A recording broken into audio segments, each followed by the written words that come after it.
from the heart of rural France.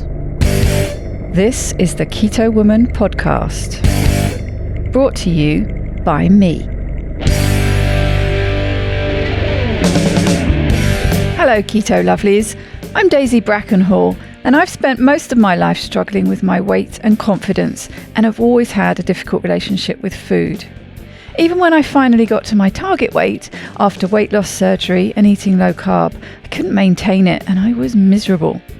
I've been keto now for over 2 years, and it has given me the freedom to fall in love with food again, without the constant gain, loss, guilt, virtue cycle of before. Health and happiness is where it's at now, running on fat. Welcome to the Keto Woman podcast. Each week I'll be chatting to inspirational women, maybe even the odd man, to discover the secrets to their success so that I can share them with you. So what is keto? Keto is a way of eating that enables you to switch your body's main fuel source from sugar to fat. Who doesn't want to be a fat burner, right? But how do we achieve this? A great place to start is by keeping carbs under 20 grams a day. So things like leafy greens and above ground vegetables, plus some nuts and seeds and the incidental carbs you find in things like full fat dairy. Choose delicious fatty proteins and be free and easy with oily dressings on salad and butter on your veggies. Once you're in the swing of things, you can tweak it to suit you. Make your own personalized keto. You'll hear all sorts of ways to keto from my guests. There is no one way to do keto, no one size fits all. I hope to show you just how flexible and fabulous this way of eating can be. I'm not a doctor, and most of my guests won't be either, so we really can't give you medical advice. It's always best to consult your own doctor when making big changes to your diet and lifestyle, because they know you and your medical history, and so have access to the bigger picture. Wouldn't it be helpful to have one place where you could find all the links? Want to sign up to my new Patreon exclusive Facebook group, Daisy's Lovelies? No problem. How about subscribing to my YouTube channel? Please help me notch up my first 1,000 subscribers by going to links.ketowomanpodcast.com and following the YouTube link. Not following me on Instagram yet? Hit the Instagram button. You get the idea. All the buttons, all the links you need are at links.ketowomanpodcast.com. Thank you, Tamara Jo Palmer, for supporting me and this podcast by making a pledge at my Patreon page. Do you want to hear your name here at the top of the show? Are you enjoying this podcast and would like to help me make more episodes? Then head over to my Patreon page at patreon.com/KetoWoman or hit the support button on the Keto Woman podcast website. It means a great deal to me, and you will get to headline the show just like Tamara did today. Welcome to episode number 127, where I am joined by extraordinary man Darren Graham. Darren is a 51-year-old Australian who lives in Melbourne. He started his keto transformation towards the end of 2015, after breaking the scales at his dermatologist's office. He had high blood pressure, was on 6 different medications, and struggled to walk 200 metres. His psoriasis was so bad that he had to take several shirts to work to keep changing because of the bleeding. The dermatologist wanted him to have bariatric surgery, and when he was offered an appointment just a few days later, he decided then and there to go it alone. Remembering a conversation he had had with a friend about LCHF, he ditched the carbs and sugar. He and his wife got started on the Diet Doctor's 2-week meal plan, and the rest is history. Darren has dropped over 200 pounds and medications along with them. He rediscovered his love for cycling and running, and now does all sorts of exercise to boost his mental health. He says you first have to fix what's above the mouth to control what goes in the mouth, and he takes his well-being very seriously. He loves exercise for how it makes him feel, and says that he exercises because he lost weight rather than exercising to lose weight. Darren's biggest motivation now is helping others achieve health and well-being just like he did. Darren and I started arranging this recording a year or 2 ago, would you believe, and it fell by the wayside until recently when we got back in touch. Brits and Aussies always seem to find it easy to get along, and this was no exception. I really enjoyed our chat. If you're trying to escape everything COVID-19, then you might want to skip the first part of this episode where we talk a little bit about the current, or at least fairly current as things change so fast, situation in Australia. I find it interesting to hear what life is like in other parts of this strange world we are living in right now, but I do understand if you just want to forget about it for a short time at least. If that's you, then skip to around the 20-minute mark when Darren starts to share his story.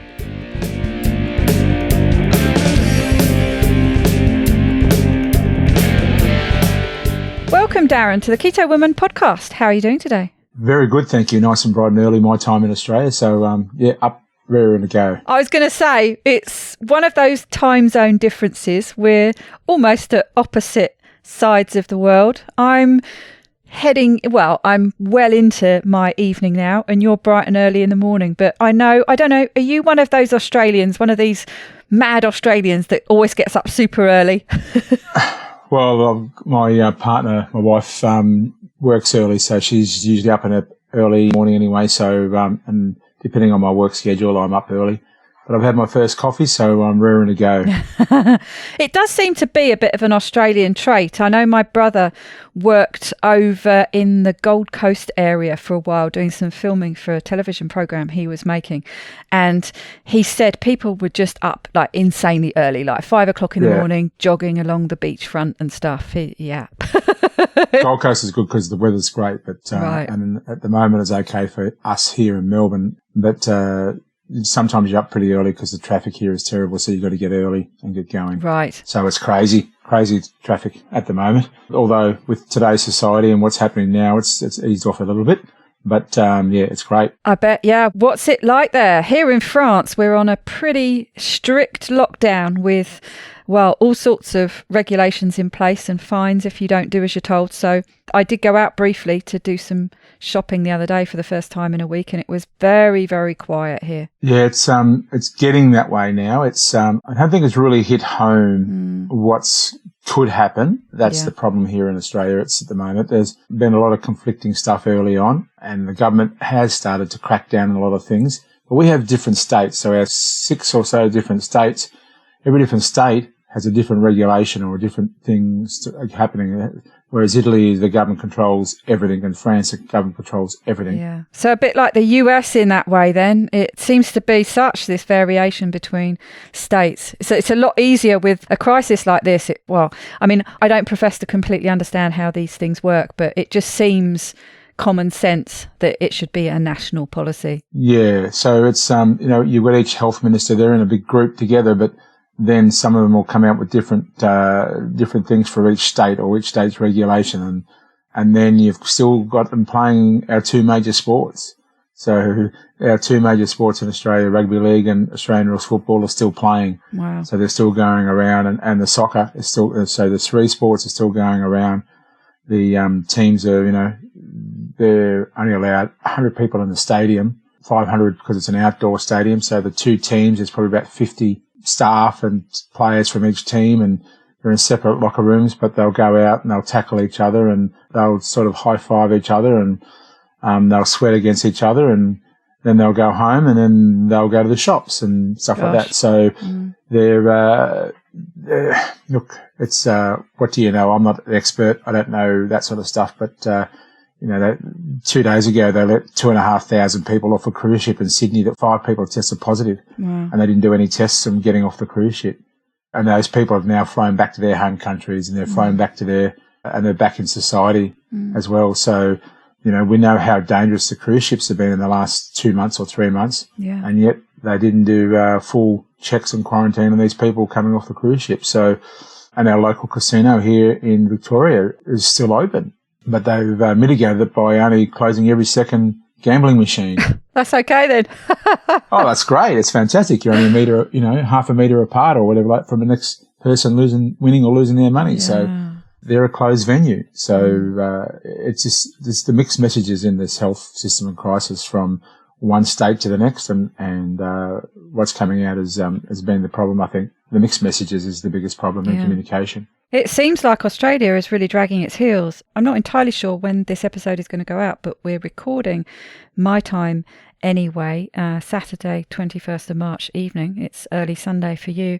But looking at what's going on everywhere else, I mean, I have to say the UK has been dragging its heels, but even they now, all these socialising places are shut down now.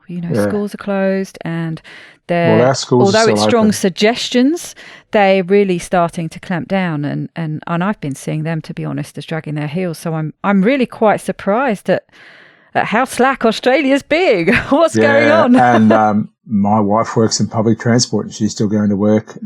I work in public transport. I got an email yesterday that said, take care. I work in public transport in the short term for the government, doing things.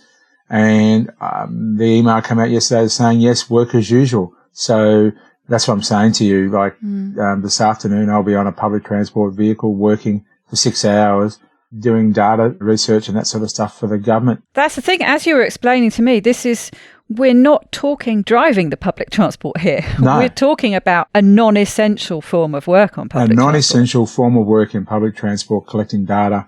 They want to know who gets on, gets off, and that sort of stuff. So it's a bit of a long way around explaining it, but yeah, I'm just collecting data for public transport and working for the government in a sense. I'm in a labour hire company, but the labour hire company hires us. Yeah, so I'm in public transport 6 days a week, getting people walking past and that sort of stuff. You've got to touch on your transport card on a machine, so then you touch on that card onto the machine, and then someone else comes in behind you and touches their card on that machine. What's on that card? What's not on the card? These are all the things that I don't think the people aren't realising. And, Bondi Beach 2 days ago had 25,000 people on it because it was, 30 odd degrees in Sydney and they wanted to go cool down for the day. Yeah. So now they've closed Bondi Beach down because people just don't get it. Now, we're 1,000 cases now. We don't have enough ICU beds in Australia if it just gets out of control, but we'll wait and see. So, we could look back at this and say we're overreaction, but it's better to be overreaction than look back and say, this is where we are.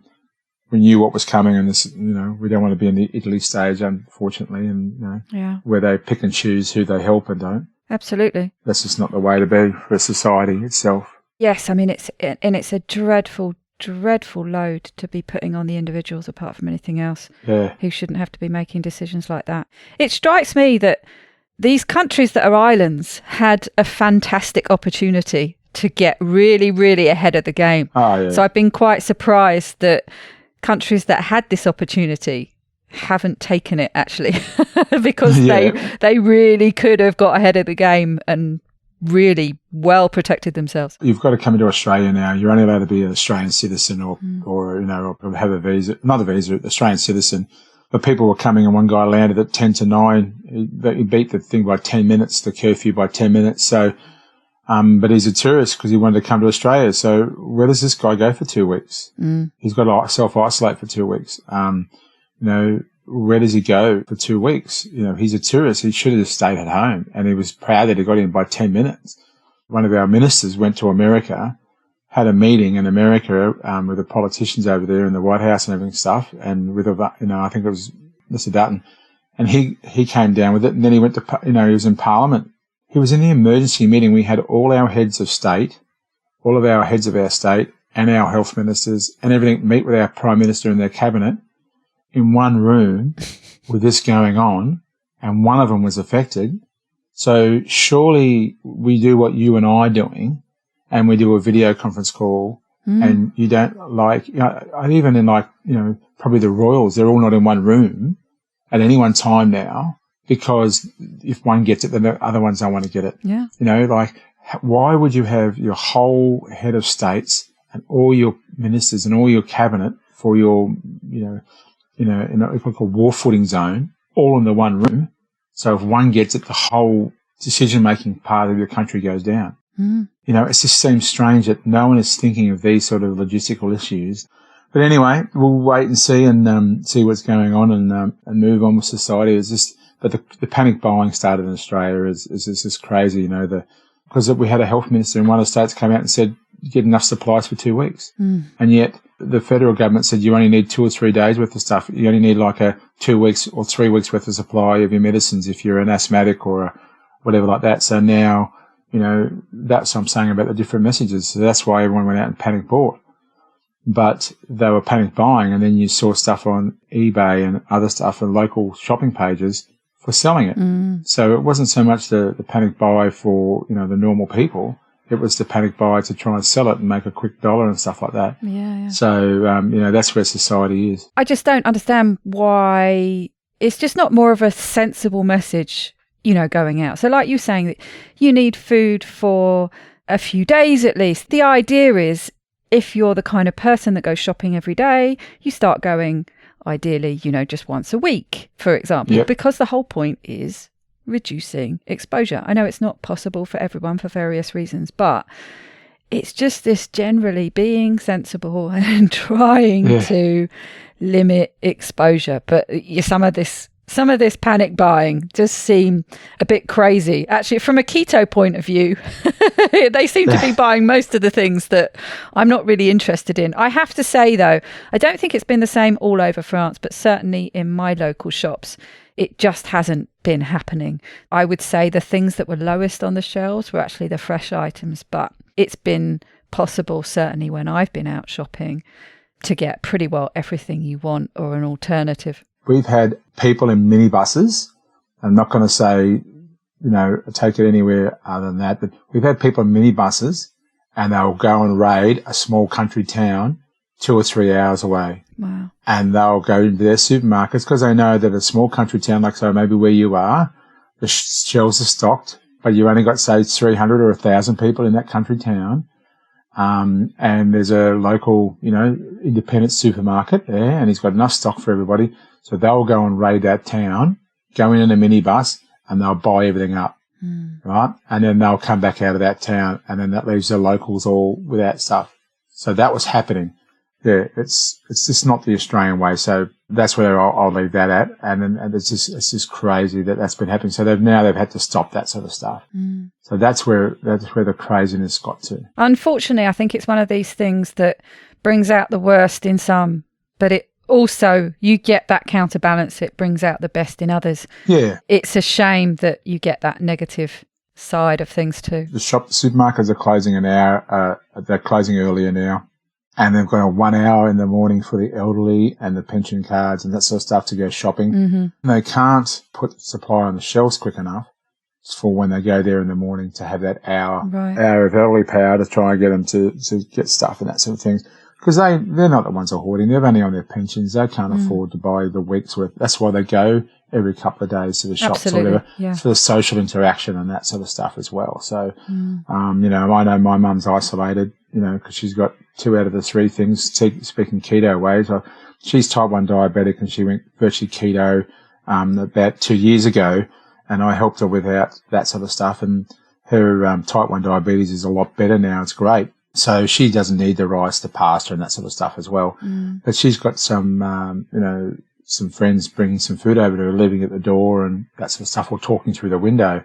Yeah. And she said, it's lonely. So, I said, well, it's better than being lonely than not here at all. I said, if this gets you, you're going to be gone within a day or two. And I said, that's the stark reality of it all. She's got bad lungs and that sort of stuff as well. She's just getting over something. And I said, this is the stark reality. So we're going to try and, if you need to do online shopping, you've got to fill out a form and that sort of stuff. Pretty much what you do is you go online shopping, you shop, and then they'll deliver it for you.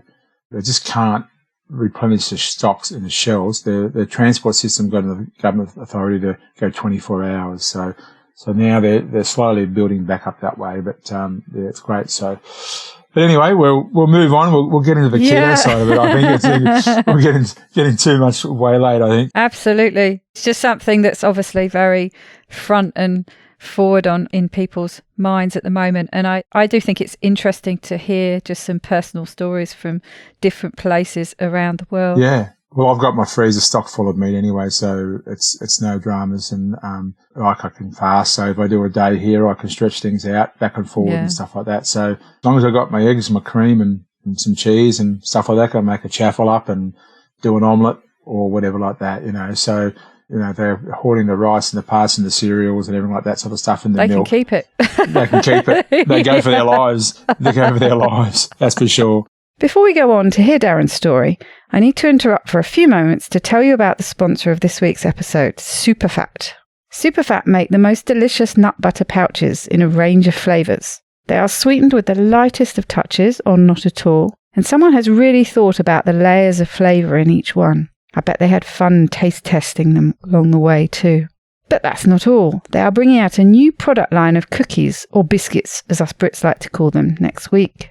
If I was a greedy guts, which I am, I would be starting to dream of nut butter dollops on top of cookies and how good that would be right about now. And, oh sorry, I'm getting carried away, aren't I?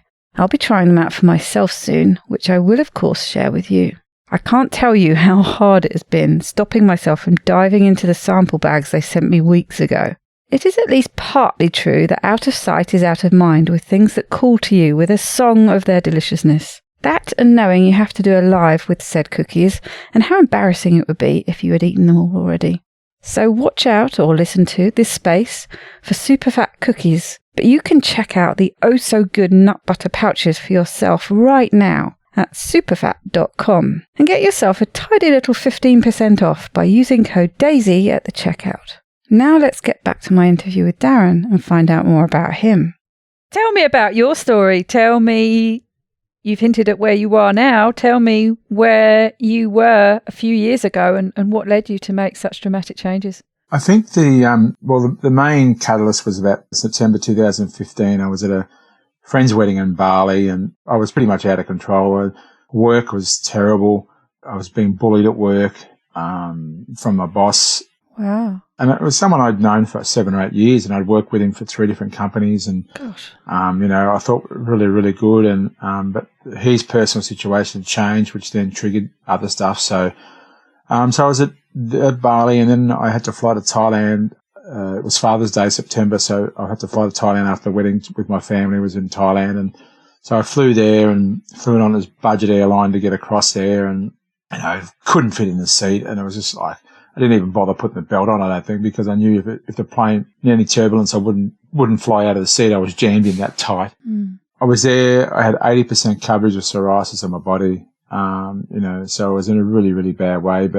And then I was in Thailand and we were having a holiday, and a friend of mine hadn't seen me for about a year or so, and I'd ballooned up a fair bit, and we're chatting and having a beer, and he said, "Look, mate," he said, "Look, you look pretty sick. You're in a pretty bad way."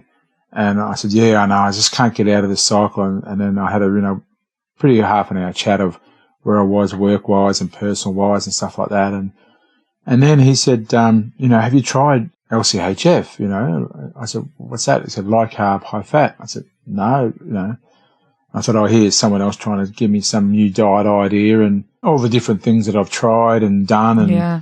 Just one more thing. Just one more thing. And the funny thing was, I'd actually bought, and this is I had a conference last year with some doctors, Low Carb Down Under, the doctors conference. I had a talk there to these doctors. And the biggest gasp I got was when I told them where I used to get my diet pills from my tailor in Thailand. So I used to go into a little Indian tailor there and get my shirts made up and my pants made up for work because I couldn't buy any here. And he'd sell me diet pills. Wow. And they were from I didn't know what was in them. They were called Reduce. I didn't know what was in them. What was it? Were they fake, real? What, was it going to react with me? And that's how desperate I got. So anyway, that was in September. I came home in October, came back to work, and work just got really, really bad. And then I had to go for my 6-month checkup with my dermatologist. So that was like early December, and I got on the scales, and the scales broke. Ouch. And it went to like 186 or 190 or something like that, and then it just didn't go anywhere. It broke.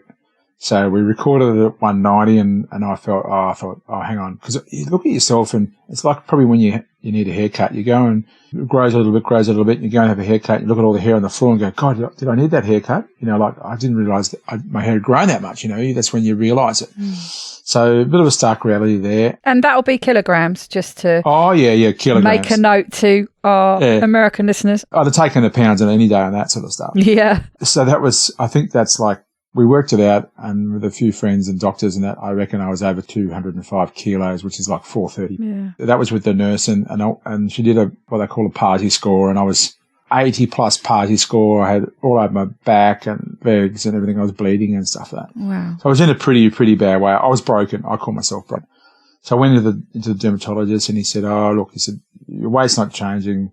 The psoriasis is, inflammation and your weight control. So I'm going to send you to a bariatric surgeon. And that's your next step. because he can't tell me anything about nutrition because he's a dermatologist. He's not allowed. Mm-hmm. So doesn't send me to the dietitian or anything, but that's another story. So I said, okay then, no worries. And I walked out. That was on the Friday. And you know how hard it is to get into specialists and see specialists. I got a call on Tuesday morning. What's that? 2 working days later. Quick. He said, oh, hi, this is such and such from the doctor's surgery. I said, oh, who? And I hadn't heard him. Oh, for your appointment for your first bariatric surgery consultant, we've got an appointment Friday. I thought, oh, hang on. No, it's all good. Thanks. It just clicked. This is right there and then on the phone. I had the 2 seconds to make my mind up. I said, no, it's all good. Thanks. I'm fine. You sure? Yeah. I said, yeah, no, I'm fine. And then that was it. It clicked. So then I went back to what a friend told me in Thailand about low carb. I started researching it and I started doing it like virtually the next day. So I reduced my bread and reduced this and reduced that. And, I went from bread to wraps and doing different things like that. And I started feeling a little bit better, it was 2 weeks or so later.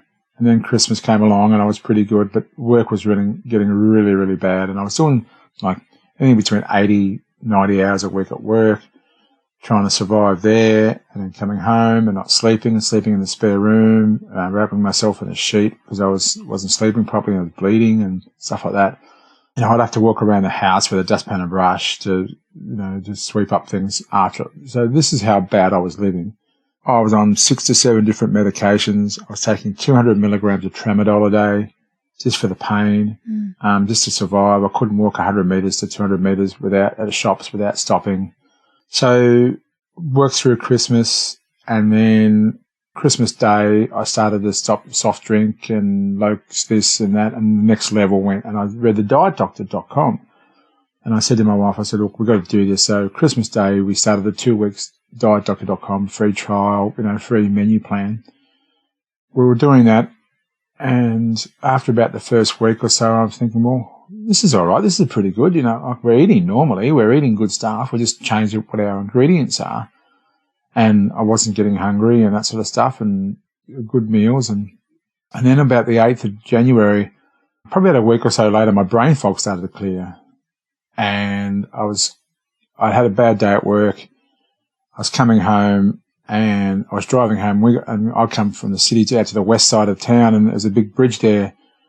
And I'm thinking, I started to think, how could I end this now? What could I do? Is there a big enough truck coming the other way? And the stark reality was I rang a friend of mine, and he's a solicitor, a HR lawyer. You can't get solicitors on the phone, And I rang him and he answered. It was my saving grace. He answered, and I told him where I was and what headspace I was in and what I was doing. And he talked me home for 40 minutes. So he talked me home on the phone. I came home, I grabbed my daughter from school care, and he still had me on the phone. And we went around to the doctors, and my daughter was in the waiting room and I was in the doctors, and he did a stress test and all this sort of stuff on me. And you write down where you are and that sort of stuff. I was like about 90 out of the 100, and he wanted to virtually have me in somewhere there and then and ring an ambulance and have me, I said, look, no, I'll be fine. I'll go home. So we filled out a workers' compensation form there and then, faxed it off to work, and I went home. And I didn't even tell my wife. When I came home, I told her what was going on, and then, all the rest of the stress hits of financial and this and that sort of stuff. So, but I had to just switch off. So I got some visits to the psychologist, and I had one of those the next day, and that was the first session. So that was where I was. That's the situation of what a crescendo was. It could have been, if he didn't answer the phone, I don't know what would have happened. Gosh, yeah. That's where it got to the stage, and it was at the stage where, it was pretty dire, pretty desperate. It was more the weight, it was the stress, the pressure and everything else that had got there. And I could see where people do take their own lives and have an understanding for that, because it was just everything, every part of society, every part of my life was just building up. Well, it sounds like you had pain everywhere. You had literal, I've heard, I forget the exact phrase, but I've heard of psoriasis being described as your body's way of crying. It's literally crying out its pain, and it's visible on your skin. So you've got this physical pain that is this very acute expression of the emotional pain you've got going on inside from not only your physical stuff going on, but it sounds like just almost impossible to deal with stuff at work. Yeah, and like I used to wear 2 to 3 shirts, so I'd have a couple of spares in my bag, and then I'd go in and change twice a day, so blood wouldn't come through. So all these sort of things. And so that was about the 8th of January or the 11th of January, and I was starting to get a bit of brain fog clearance, and I was starting to feel better. And then, after the first 2 weeks, it was like about 6 or 7 kilos. I'm going, hang on, what's going on here? My wife said to me, well, we've done the first 14 days. What do we do? I said, well, hang on, let's just do it again. Yeah. And she said, well, you better start reading up on what's happening or what's doing here, because we can't just keep eating the same meals every time. So I said, okay, well, let's do this, because we like the hamburgers and we like the shepherd's pie, and the pesto chicken was great and all that sort of stuff, and, eating plenty of it. So it wasn't if we were starving ourselves. So the first month it was about a 9 or 10 kilo drop.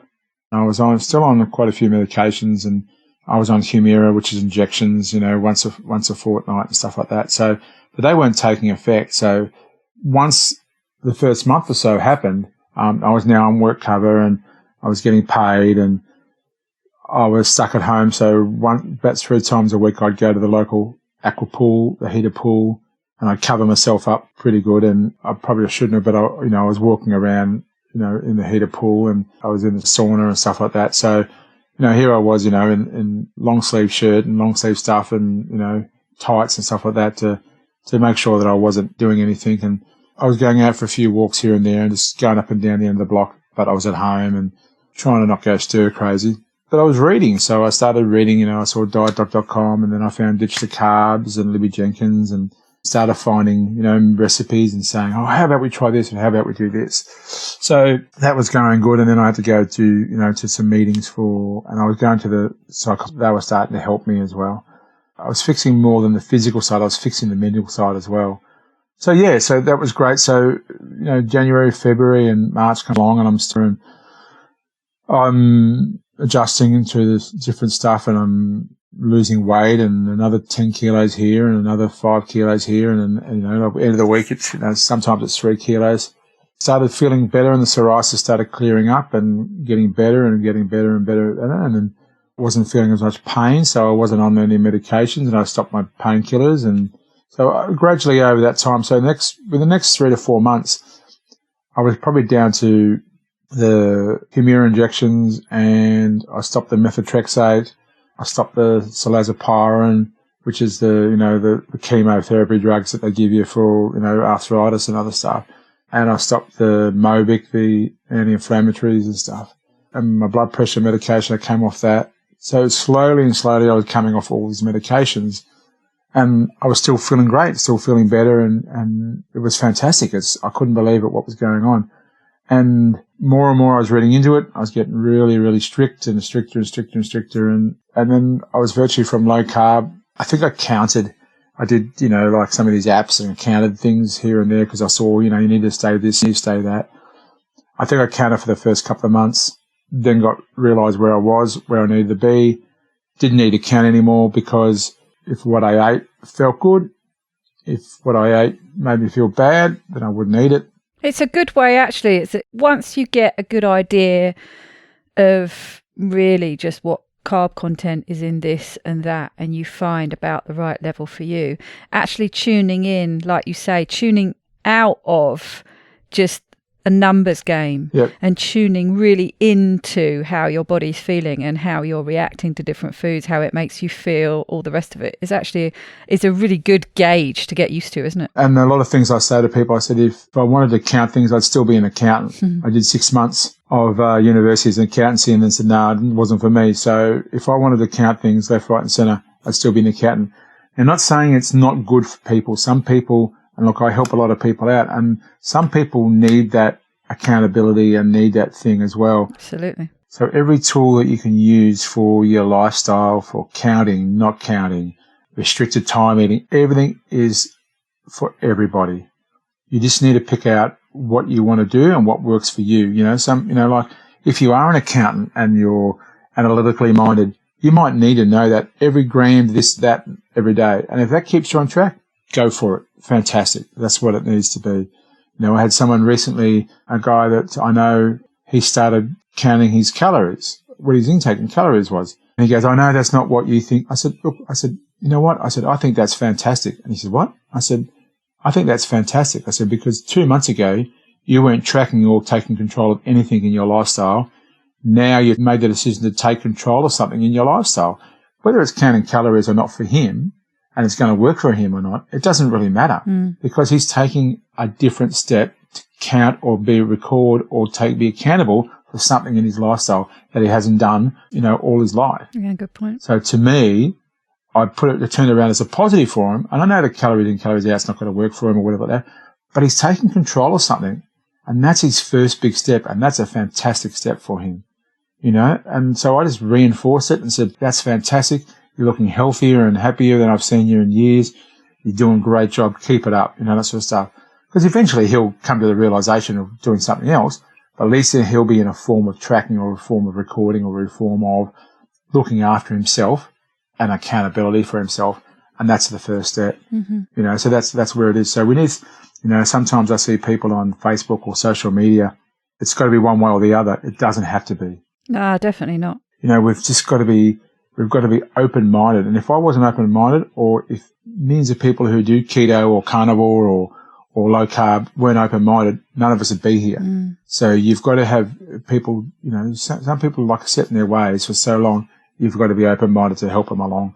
And that's what we need to do. And I think a lot of these tools can be useful at different times. So I'm not a tracking person. I'm basically too lazy really for things like that. I just can't be bothered with it. Yeah. However, if I have a feeling that something is amiss and I'm not quite sure what it is, well, tracking for a few weeks is a great way, along with some other things. I always say to people, if you're having issues, if you're in a store, whatever the problem is, track everything you can think of, journal it and write down everything, not just what you're eating, but how you're feeling.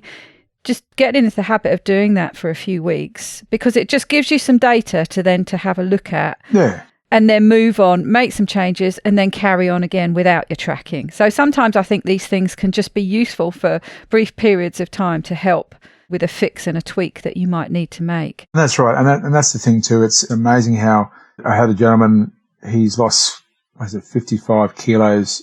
And he said, I still got another 20 kilos to lose. And when he'd only lost about 20 kilos, he'd stalled. And he messaged me and I said, okay. I said, I'll give you a hand, but do me a favor, and for the next 3 days, write down what time you're eating, what you're eating, and then message me. Mm-hmm. And so he messaged me, and I went back to him straight away and said, okay, you're eating too many times, but you're not eating enough. And he couldn't understand. I said, well, you're having 5 or 6 things a day, small things a day. I said, you need to have large things 3 times a day. So whatever you're eating there, add to it, and then put them apart. So he said, oh, okay. So he did it. And then he's messaged me like about 2 weeks later and said, oh, thank you. I'm down 4 kilos. And then he's just messaged me the other day. Like I said, he's down like 50 odd kilos, I think it is now. And he said he's got 20 kilos to go. I said, well, that's great. I said, but I've put on 6 or 7 kilos since I've spoken to you last. I said, but I'm down another size and I'm down 8% body fat. I said, so let's start talking about where you are happy or healthy, or, let's not worry about the weight anymore. I said, we're getting it down to a stage where, we want to start adjusting and doing some other things and stuff like that. I said, let's not focus on those sort of things for you. Let's change your mindset to, hey, I'm doing this. Like I've got a gentleman who's 74. I pushed him in a wheelchair at one of my jobs for 5 minutes. He had an oxygen tank. And I talk about it now. You know how you've got the elevator, you've got your 30-second elevator pitch. Mm-hmm. I had my 3-minute wheelchair pitch that I could pitch to someone in a wheelchair when I was pushing him in at the airport. So I give him the 5-minute wheelchair pitch because I had to go to a little bit further distance. He's 74 in a wheelchair with an oxygen tank and couldn't walk. He messaged me the other day. He's lost 18 kilos. Wow. He's out and back in his garden again. He's doing his gardening and stuff like that. And he's just so over the moon Fantastic. that, he's back doing this stuff. And he's not doing exercise. He's 74. He was in a wheelchair, because he couldn't walk or couldn't transport the oxygen machine. So, there's difference for everybody, and it's not too late and that sort of stuff. So that's the situation that we're doing it. So that's the way. But so when I'd finished all that, I was 5 months on work cover. I was down about 35 kilos, and I was doing a little bit of work from home. And I started to go back to work 4 hours, a couple of days a week. And, people couldn't realise how much I'd lost weight, I bet. So I'd get the public transport into the city. By then, one of the main roads where I worked on, the public transport, the trams were full. So it'd take me half an hour to get to the city, but it'd take me 25 minutes to get, 2 or 3 kilometres down the road. So I started taking my bike with me, and I'd ride that 3 kilometres or 5 kilometres and then to and from work a couple of days a week. And then it got to the stage where that was too quick.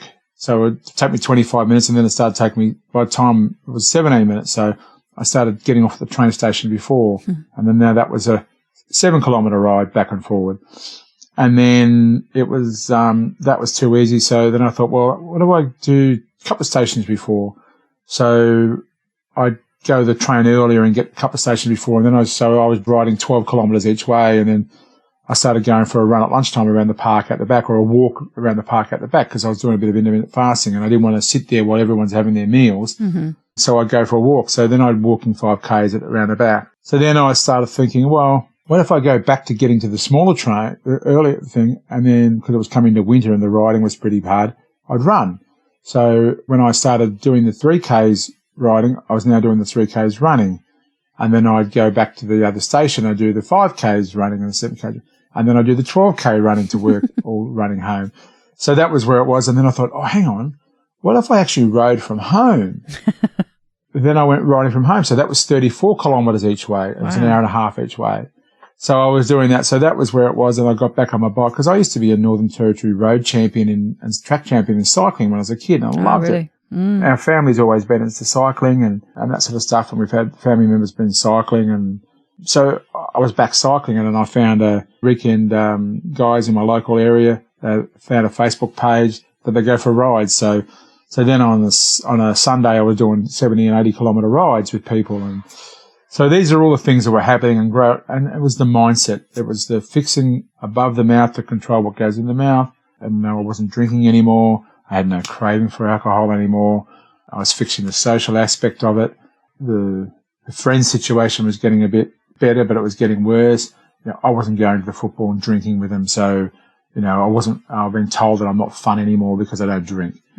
So you have to deal with that sort of stuff, and that's the hardest part. Yeah, you don't think about pressures like that and adjustments that you have to make, and sometimes some quite tough decisions about friendships that you have to make along the way for your own benefit. And that's the thing too, like if you go, I don't drink anymore at the football, or, on holidays, I don't have those beers anymore.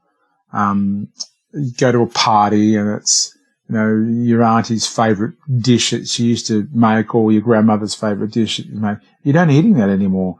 And it's like, you're socially outcast. And I had a gentleman, one of the guys at work, because they used to have a birthday cake when someone was birthday. So you'd supply if it's your birthday next, you supply it for that person, and then next person, so yada yada, going on.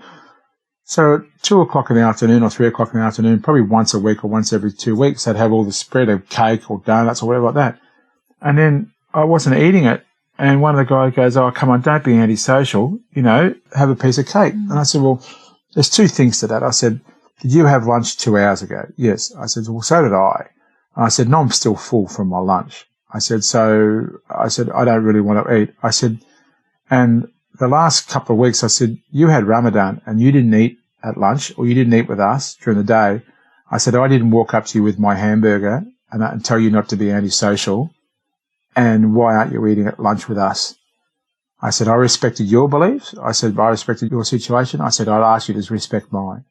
And then when it was my birthday time, what do? They brought out salami, cheese. Mm-hmm. They had like a full brie camembert cheese platter and salami platter. And that was sort of stuff because they knew what I'd gone through and they respected me for me. And I can tell you what, they all loved it. I bet. Yeah, you know. So then we had this company used to put on once a month a munch. They put on a full spread of food for the employees. And I said, well, I can't eat any of that sort of stuff. So the lady at the front desk, her husband was the cook. So I gave him a couple of quiche, low-carb quiche or keto recipes and this, that. So he'd make that. By the end of it, there was about 6 people in the office doing it. So I was helping 6 people out.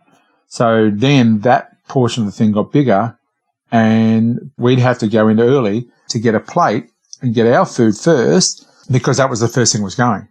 So all our hard cheeses and our bries and our camemberts and our twiggies and all this sort of stuff were all going first and we were missing out. That's the thing, it's delicious food, isn't it? I mean, everyone wants to eat it. It's not like it's this horrible diet food that nobody really fancies eating. That side of the aspect, if people see it, respect it and you're true to yourself, then you know, your right people and your right friends will be that for you. So I've not lost a lot of friends. I've lost friends in the social aspect. I don't get invited to places or things anymore or certain things anymore. And I respect that. And I've come to realise that's more about them now than where I am. Yeah. And I respect them for that. You know, I don't get hung up on it because I can't. You know, I can't let those small things affect who I am or whatever because it'll detract from what I've achieved or what I've wanted to do. So, and again, I've picked up so many more friends on the low carb and keto side of things that I interact with and have more in common with now, and I enjoy their companies. You know, like some doctors and other stuff now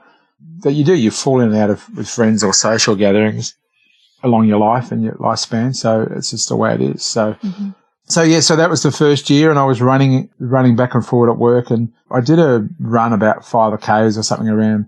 I said, I'm going to do a 5K. So I did in the October, I did the City of Surf in our 5Ks and it took me 43 minutes and, I was pretty proud of that. I think I was still like I think I was still 140 or 150 kilos at this stage, you know, so I was still pretty heavy. So I did that for 43 minutes.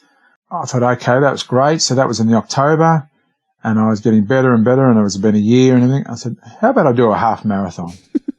I'm going, okay, all right. Well, that's a bit of a thing. So I joined up for the October, the year later, to the Melbourne Half Marathon. Well, I better get my butt in the gear. So I was doing some stuff and I was learning more and everything and I was slowly starting to feel better. And the biggest cost is not the food. The biggest cost is the new clothes. You know, my wife bought that, I think the second Christmas, my wife bought me a beautiful jacket, leather jacket I always wanted and paid like $400 for it. I think I got 2 wears out of it, still in the cupboard. In the month I went from that size, like down to there was like a 3XL down to like about an XL and it's just like too much for me. The going along and, you know, getting healthier and getting happier and at work and life and stuff like that. That's the thing. And psoriasis cleared up and I was on no medications anymore. So that was the great thing about it. And so I was saving myself all this money and drugs and medications each month to then using it on clothes, spending on clothes. And I don't have to go to op shops to buy clothes because it was only lasting me about a month or 6 weeks in the clothes situation and they were just falling off me again. So I got very spend wise that way in doing it. And it was getting, I was having to help a few people out here and there and a lot of people on my own Facebook page or my own friends and that didn't want to see any more posts. You know, I was getting a bit of feedback there that was too much. So I started my own Facebook page, private page that I could just post stuff on it. It wasn't to get any followers. It wasn't to get any other attention out of it. It was just to put stuff out there for my own benefit to be cathartic to release. Yeah. That's the one thing I learned from the psychologist was to be able to have a release point. And that's where it is. That's my release point. Yeah, so it's a form of journaling, I suppose, isn't it? Yeah. You often hear how beneficial journaling is, like you say, writing things down and having that brain dump at the end of the day and just getting things out of your system and getting a weight off so that, you know, you can then have a beneficial sleep and start again. And yeah, I can totally see that being a good way of doing that. Yeah. As you were saying before, there are all these different tools available and it's finding the right ones that gel with you. And it seems like a very good way of doing it. And of course, it has the benefit of helping others as well, if they want to look at it. And that's the thing that the people will message me and say, thank you very much. I have someone message me and say, oh, this is my traditional dish, like an Indian dish. One of the guys at my old work he was Indian and he lost 15 kilos, but his wife was worried that he doesn't love her anymore because he doesn't eat her food. But that's just the way that they are, that's just his culture, He doesn't eat any of her food anymore that she cooks and stuff like that. So, I'd post an Indian recipe for naan bread or something like that, so that, people that are following, or, let's culturally talk about, different types of food that you're missing or something to that effect. So that's the sort of thing. And I'll get people saying, oh, thanks very much. I was looking for that, or, I was feeling a bit down that day and you needed that sort of stuff. So that's what it is there for. It's for me to brain dump myself where I am and when I'm feeling it. And if it helps other people, then that's fantastic. That's where I am at the moment. It's more brain dumping because I know my mental side, because I go to F45 now and I go for a run now. And it's not the run to lose weight. I don't exercise to lose weight. I exercise because I've lost weight. And I said, I don't exercise because to lose weight anymore. I exercise because that helps my brain, helps my mental thing. And which means then I can eat properly and I can perform my best at doing my family and my thing. Like, where I bought a couple of tennis rackets the other day, cheap tennis rackets, and some tennis balls. And at half an hour a day, I'm out having a hit with my daughter out the front street or around the tennis court around the corner. Now, it's like, oh, that's great. You're getting out and doing some exercise. No, it's not about the exercise. It's about talking and giggling with my daughter over the other side of that court when she has a bad shot and it goes off the side of the racket, or she has a great shot and she passes me. And half an hour one-on-one with my daughter every night. How many dads can say that? Yeah. And that's my mental, that's where you need to do. Forget about the food as much. I tell people, because people ask me every week, what's your meal plan? I don't have a meal plan. I'll pull a bit of steak or a bit of chicken out of the freezer the night before. There it is the next day. That's my meal plan. But my mental plan is done a week in advance. 2 days, 3 days, 4 days in advance. I'll know each week my roster by the Saturday for my casual work that week. I'll know what F45 sessions I need to go to. I do park run. I won't work in the mornings on a Saturday. I'll make sure of that. I'll go to park run in the morning on a Saturday, do my 5Ks, then go to my 1 hour F45 session. I do extras in the session. I encourage people along. That's my mental plan. It's not about the exercise. It's not about the gym. It's about the mental side of getting your mental thing right. And then once that does, the rest of it just falls into place. So you're not stressed about not going there or not stressed about not going there. And you don't say, I'll fall into a bad situation where you eat some, for a better word, eat some shit again. Eat shit food. So if you have your stuff stocked or whatever like that and you fix your mental side of things, the rest of it will fall into place. If you're still craving carbs, if you're still depressed because you don't get this or you want to go there, or, you can't stay away from a party or whatever in normal times and not eat, something that someone's cooked for you or a special thing that you had when you were a kid. Like you used to go to the shops or you go to a local market, and every time you went to the local market, if you're a good dad, bought you a donut. If you go to that local market and you smell the donuts, are you craving your dad or are you craving the donuts? Yeah. He's not here anymore, or he's passed away, or he's in another state. So you go and have a donut because it reminds you of, your childhood and your happier times. That's not craving the donut. That's craving your emotional things. Yeah. And once you realize that, then the rest is easy. So I can go to the football now.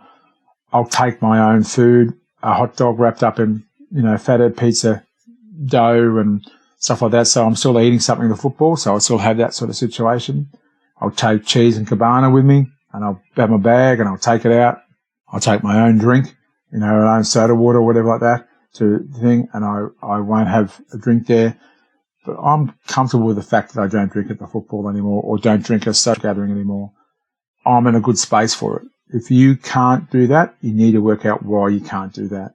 And it's not the food that's making you do it. It's your emotional bank account. You need to empty that emotional bank account. Once you empty it, start with a clean slate, then the rest is easy. Yeah, because once you really know who you are, what you believe, what is a part of you, and these ways of eating and these ways of living are very much a part of you.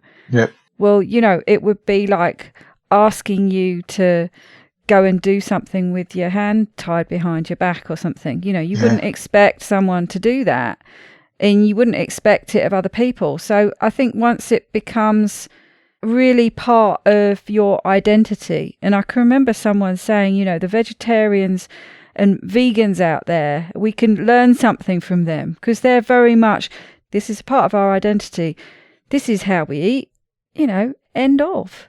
We just need to be a lot stronger about it. 12 months ago, I went carnivore and I tried something different. So I went carnivore 12 months ago and I'm pretty strict on it. I had a mouthful of some, sweet potato and cheese thing last night. I had it made up for my daughter and I had a mouthful of it to see what it was, because it'd been 12 months since I had something. So I had it and I thought, there's nothing there, I just wanted to see what it was, and you can try that sort of stuff. So I went carnivore 12 months ago. So I have a running group. I'm in Hash Harriers, which is a running group. We go out every Tuesday night. I've heard of them. Yeah. Yeah, that's great. That's my social thing again. That's my man shed type thing. You go on, escape reality for the Tuesday night. So we go for a run. I come back and have dinner. So we're at this pub and I just ordered the steak. So nothing else, just ordered the steak. So there's a guy that's with us who's a vegetarian. So the lady comes over and she says, "Oh, just a steak?" I said, "Yeah, that's me." She goes, "Oh, you don't want anything else? You want me to cook you some beans and something else?" I said, No. She said, "You sure that's what you want? You don't want anything potato?" I said, No. I said, "By the way," I said, "did you ask the vegetarian down the end, did he want some steak with his veggies?" Mm-hmm. And she said, "No." I said, "Well, why is it a big surprise that I don't want any veggies with my steak?" I said, "But thank you. No worries." And then someone says, "Oh, is that all you're going to eat?" I said, "Yeah, that's all I'm going to eat." I said, "That'll fill me."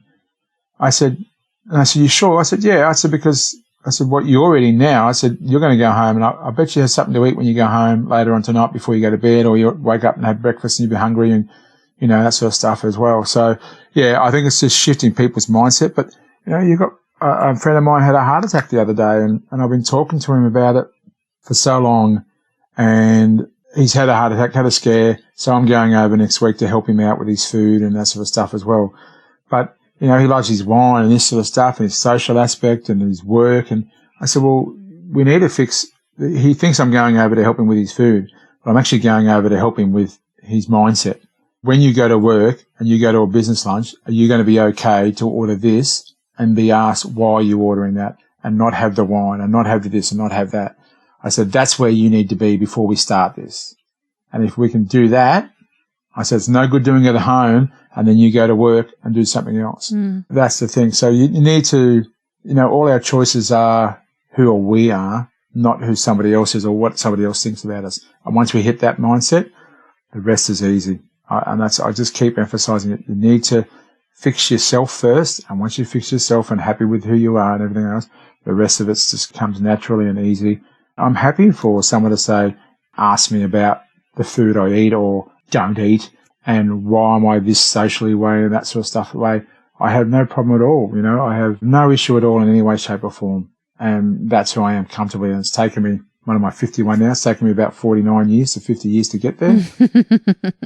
And it's been a long healing process, because you're hung up on stuff from your childhood and middle age and teenage years and early adult years. You just got to empty that emotional bank account. Once you empty it, you can fill it up with other things and be happy about it. Then the rest is easy. Absolutely. You've mentioned this Facebook page where you put your brain dumps on.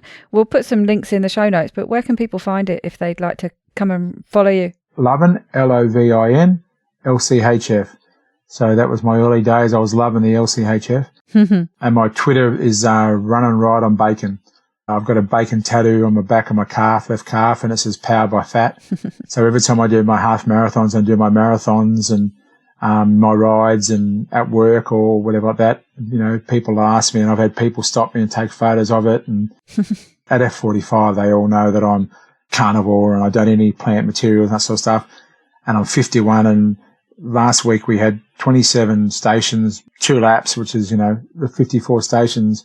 And I did, between the rest periods, I did 10 ab crunches as well in the rest periods. So I did 540 ab crunches as well as the 54 stations. Oh, you're just showing off now. Yeah, that's it. And then one of the guys goes, "My God!"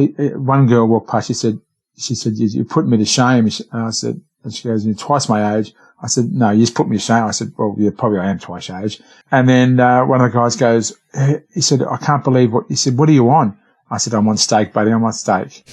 I said, that's my thing. And so they just can't believe it. And so hopefully I don't have to preach it. I don't have to say anything. I don't have to. No, I just need to lead. Yeah. If you lead, people will follow. Mm-hmm. If you lead, they will follow. And one of the guys has lost 9 kilos. I talked to him about. He asked me, and I talked to him about 5 weeks ago.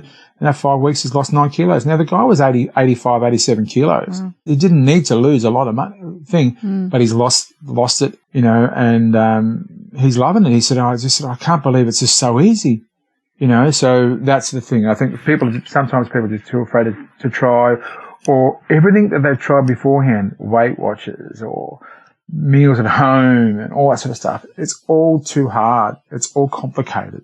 It doesn't need to be complicated. Just keep it simple. No, it's very simple. It's a simple situation. What I'm finding with the carnivore is I'm not overeating because, if you're trying something different every day, you'll tend to overeat because you haven't had that luxury or you haven't had that type of food 1 week, 2 weeks ago, and you'll say, I remember that taste. I want to have a bit more, so that's the situation. So I just find it pretty easy and I'm keeping it simple. And I think, again, I'm a little bit lazy in that sense. If I only have to have the steak or a pork fillet or whatever and have that cooked that night, I don't have to worry about prepping anything else. I'm done and dusted in 7-10 minutes and I'm on to the next thing. So that's where the situation is, yeah. So it's pretty good. Yeah, certainly makes life easy. Well, you've shared all sorts of tips and tricks and helpful advice, but have you got a particular top tip you can leave us with? Fixing what's above the mouth to control what goes in the mouth is one of my main things. But we need to remember that we eat to feed our emotional bank account. We don't eat to feed our body. If you can stop eating for emotional reasons and fix that stuff, which they go hand in hand, then you're going a long way to fixing yourself. So fix yourself first. People tell me, I suppose it's more than one thing, but people tell me, I get a message say, "Oh, you're such an inspiration to me," and that sort of stuff. And I go back to him, the first thing I go back to him, I says, be your own inspiration. I said, I'm not going to help you at 10 o'clock at night when you've had a fight with somebody and you want to go to that fridge for chocolate. I can't do that for you. You need to be your own inspiration. And then we all have it in ourselves to be our own inspiration and love who we are. And once we do that, the rest just takes care of itself. Fabulous. Well, it's been very inspiring talking to you today. I've really enjoyed it very much. Thank you very much for sharing some of your valuable time with me. Oh, that's okay. We've crossed a lot of paths and done a lot of little different areas, but all I want to do is just help one person along the journey one day at a time. And if I can do that, then what I've achieved is nothing. So I'm more than happy to help anybody at any time, that's for sure. And if people want to find me on the Facebook page and message me and share anything, if I don't get back to them straight away because I'm working, I will get back to them. I get back to everybody and try and help anybody in any way, shape or form. And my biggest achievements are when I help family and friends, and it's not my achievement anymore. Helping other people is my biggest achievement and biggest wish now rather than helping myself. Well, it sounds like you have a fantastic and positive ripple effect going there. Oh, so hopefully. Thank you for that. Hopefully. And thanks you for what you're doing because, if it wasn't for yourself and people like Carl and Richard, the 2 Keto Dudes and all these podcasts and social media and what you do, especially for the women and such stuff, because I know it's harder for them. And, that's just fantastic. And I feel privileged and honored to come onto a woman podcast and to be part of it. And I know you don't have many of the gents on. So to be part of that situation, I think is, it's been an honour. Thank you very much.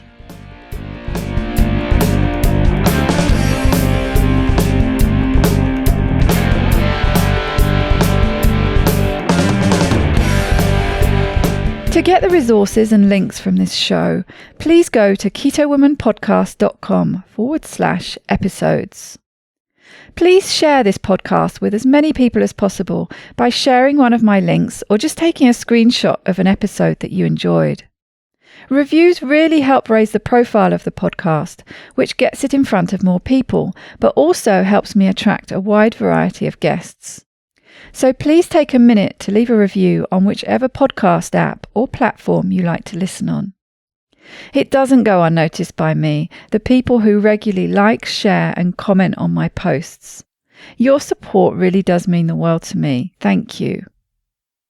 Are you enjoying this podcast? Help me make more episodes and videos by making a pledge at my Patreon page, patreon.com/Keto Woman, or simply hit the support button on the Keto Woman podcast website. Don't forget to join in the fun on the Keto Woman podcast Instagram and Facebook pages, and Daisy_Keto Woman on Twitter. Are you my next extraordinary woman?